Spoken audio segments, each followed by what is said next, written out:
I am Mr. Gant. Project Management. Now that we've learned all about what a workspace is, let's look at workspaces in OPC. I'm always going to start our videos from the Get Started page. The way, no matter where you are in your application, you can click on your red Oracle O at the top of your screen to get to the same starting point as me.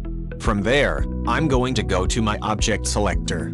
My object selector, I'm going to select Workspace. There, I can see my recently opened workspaces. At the bottom of this list, I can click to view all of my workspaces, or my workspace list.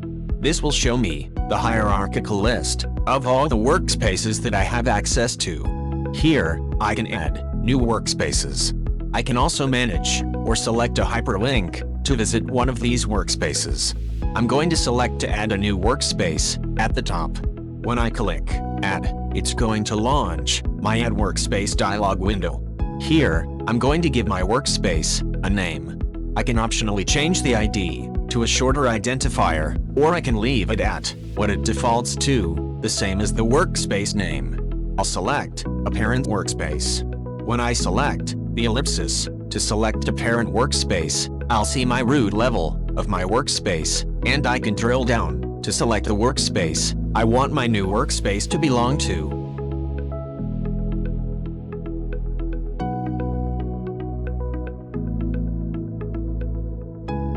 Optionally, I can select to copy this workspace from another workspace. I could change my workspace currency. I also can put in a description. Then I'll click Add. When I click Add, my workspace is added to my workspace list underneath the parent workspace that I chose to add it to. To visit that workspace, I'll click on the link.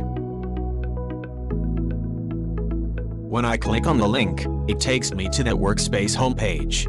Each workspace and each object has its homepage. From this homepage, I could see projects within that workspace, programs within that workspace. I also can visit my View Summary and Settings page. When I select to view my view summaries and settings, I can see a whole range of settings for my workspace. This is where I'll define my common data dictionaries that can be passed downward to my projects that will belong to this workspace. In my summary and settings, I can see a details page for my workspace. If I wish to rename this workspace, I can double-click on the name or the ID, which will open a text box for me to rename that workspace. In my dictionaries area, if I click on the Expand button, I'll see all the dictionaries that I could define for my workspace. These dictionaries can be optionally passed downward to other projects and at workspaces that will belong to this workspace. I'm going to select on my Calendars dictionary.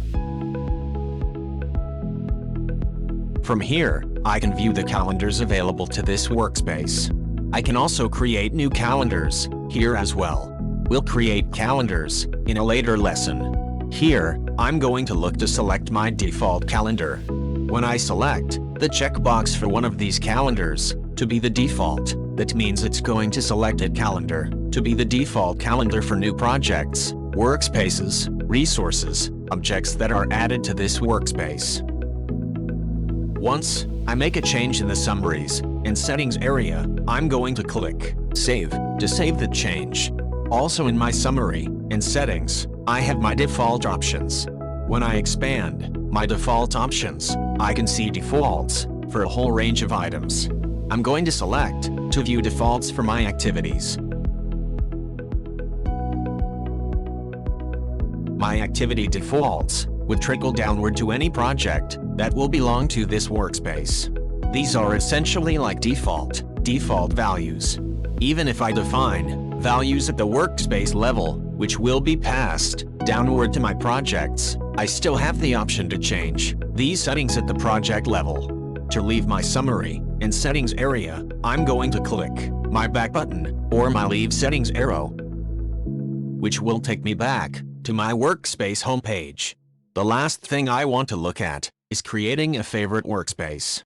From my Workspace homepage, I can select the star, which will mark this workspace as one of my favorites. That means it will now show at the top of my list when I look at Workspaces in my object selector.